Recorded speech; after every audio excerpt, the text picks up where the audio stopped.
Could Kai Havertz be switching Chelsea with Arsenal? Hey guys, welcome back to the channel and welcome to another video. The big news story that has exploded today from the likes of David Ornstein and Fabrizio Romano is that Kai Havertz has been attracting the interest of Arsenal, so much so that allegedly talks are beginning to gather momentum for this potential transfer story. Now, I should point out that this was first brokered a week ago by Alex Goldberg, a Chelsea tier journalist, who broke this news. And then today, David Ornstein, Fabrizio Romano have both latched onto it and have kind of added more fuel to the fire, shall we say, in terms of this potential transfer story being or coming to fruition, gathering more momentum and snowballing at a quick rate.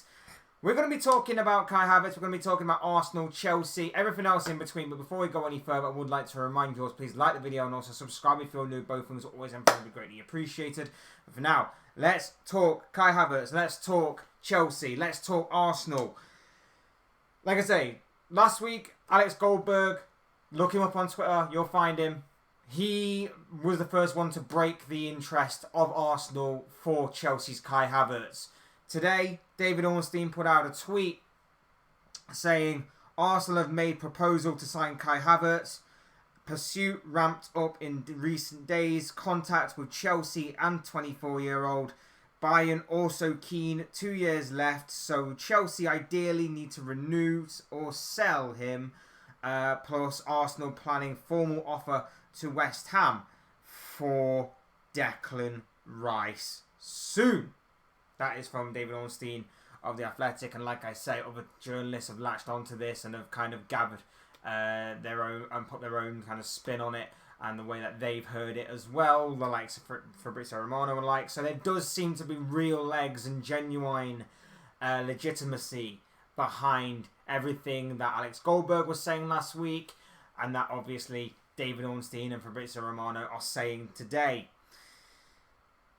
This is weird and this is big. I don't know what the whole fascination with Arsenal is and going after Chelsea players, but of course they've done it a number of times these past few years, and you know, Chelsea have done a little bit of the same back to Arsenal, but you know, Arsenal more so. Last January, for example, Jorginho made the switch from Stamford Bridge to the Emirates Stadium, and you know, some Chelsea fans will throw a bit of banter in there and say that that was Project Jorginho, and hence why Arsenal's title push fell apart the way it did. It wasn't solely down to Jorginho, of course it wasn't, but the banter is there for all to see.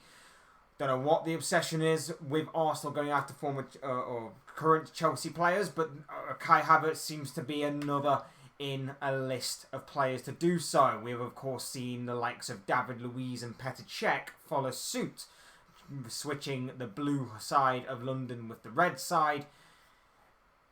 In whatever this kind of deal is that Arsenal have got going on right now, Kai Havertz is certainly that.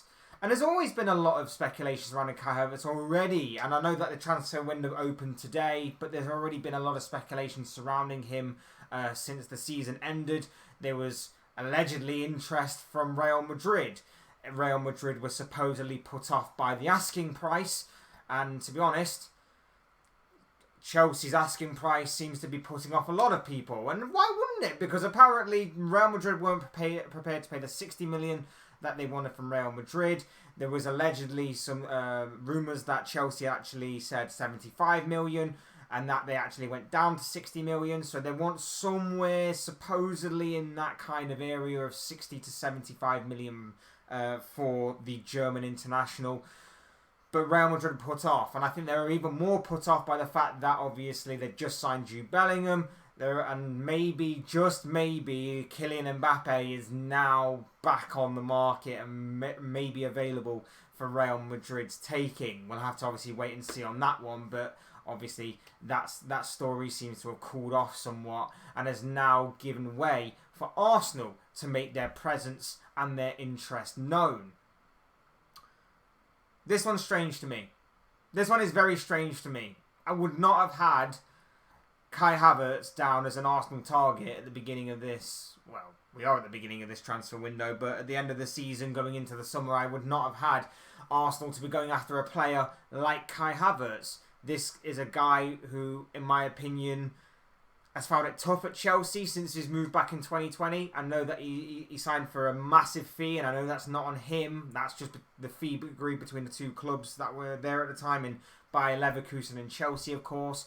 But he was one of the most sought-after prospects and midfielders of that time. He's since gone to Chelsea, and it hasn't quite worked out for him. He's a guy who hasn't quite lived up to the hype, lived up to the expectation. He's shown flashes and he's shown glimpses here and there, and he's had a couple of moments here and there where you can see that with a bit more consistency behind him, you could probably say that's why Chelsea went for him. That's why he was one of the most sought-after players of that time, when of course he did make his move. But it's not been consistent enough. It's not been great enough. And even the Champions League final goal that he scored against Manchester City in the final for Chelsea to help them win their second Champions League title a couple of years ago, didn't even see him kick on his career from there. Now, is that down to him? Perhaps. Is that down to influences in his personal life? Maybe. We don't know the full story there. Could that be down to obviously Chelsea and the managers that they had, in terms of Frank Lampard, Thomas Tuchel, Graham Potter, and whoever else they've Frank Lampard again, I guess. In terms of, did they use him to his full strengths and to his full capacity? Maybe not. Maybe it was also a case of playing him in a false position. He was leading the line a lot for Chelsea. In my opinion, he's not his best there. He's best when he's got someone to play off. He's best as attacking midfielder in the centre, behind a striker, as a sort of number 10 sort of position where he can drift and he can roam and he can spread the play. He's better in that kind of formation. I'm not saying he can't play in different positions. He is versatile enough that if you need him to drop in for the odd game, he can play as a winger. If you need him to drop in for the odd game as a striker and a false number 9, he can do that. But he's not a long-term sustainable option out there. He is better off as an attacking midfielder, playing just off the striker, just behind the striker, and having a free range to roam. He's very good with the ball at his feet. He's got good technical ability.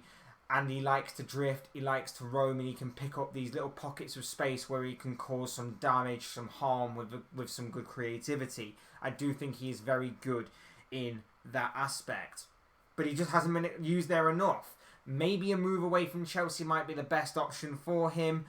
Maybe a clean slate, a fresh start, maybe away from Chelsea might do him the world of good. Take off that sort of weight off his shoulders a little bit, maybe in terms of obviously the price tag being highly sought of by a number of clubs and a number of people, and maybe just going off somewhere else may help him. I don't know if Arsenal's the right move for him. I know that obviously Arteta likes this type of player, and I guess it would add some depth to the squad in terms of, you know, he'd probably take Odegaard's position, for example. I don't see him being a striker, and if he is going to play there as a striker and try and rival Gabriel Jesus, then Jesus Christ, what the hell are you thinking of? But if he's going to be like the Odegaard type of player, he might fit in well there. He might bed in well in that kind of position, in that kind of area. This is a guy that's made 139 appearances for Chelsea overall. He's scored 32 goals and assisted 15 times. One of them goals, of course, being that Champions League winner. Maybe with a bit of consistency. Maybe with a bit of reliability in terms of the team he's playing for, in terms of some sustainability, some stability, I guess you'd say, within that club, within that team. Maybe, just maybe, there is still a player in Kai Havertz. I know there is a player still in Kai Havertz. I know that there is a good player in there. I'm just not 100% sold on the idea of him producing that form, producing that consistency with an Arsenal in that role, in that environment, with that team. I'm not 100% sure. I think it might work out. I'm not 100% sold on it, and I wouldn't be if I was an Arsenal fan, having seen how he took to the Premier League with Chelsea. And I, like I say, there might have been a number of reasons as to why it didn't quite work out with the Blues. Some of them reasons that Arsenal can quickly cover up and can quickly say, what Chelsea don't have, we have more in terms of stability, reliability, and a clear plan and direction going forward. I'm just not 100% sure this is the right type of player. I think this could work. I think this could be the start of a rebirth of Kai Havertz, but I'm not 100% sure that this will work out. And this has to obviously be perfect for both club and for player if this is to work out. Like I say, the money aspect is going to be crazy because Chelsea are demanding so much, but Chelsea have also got the knowledge of the fact that he's only got 2 years left on his contract. Chelsea are going for a bit of a clear out. It wouldn't be the worst decision in the world if he stays at the club, and I think the club are open to him staying. Whether he will actually prefer it in an Arsenal system or a Pochettino system remains to be seen. Maybe him playing off of someone like Christopher Nkunku might unlock Kai Havertz, shall we say. Everyone likes to use the word unlock for players that have arrived with big expectation and big demand that haven't quite done it. You look at the likes of Paul Pogba in the past. Everyone was like, this player will unlock Paul Pogba. This guy will make Pogba reach new heights and reach new limits.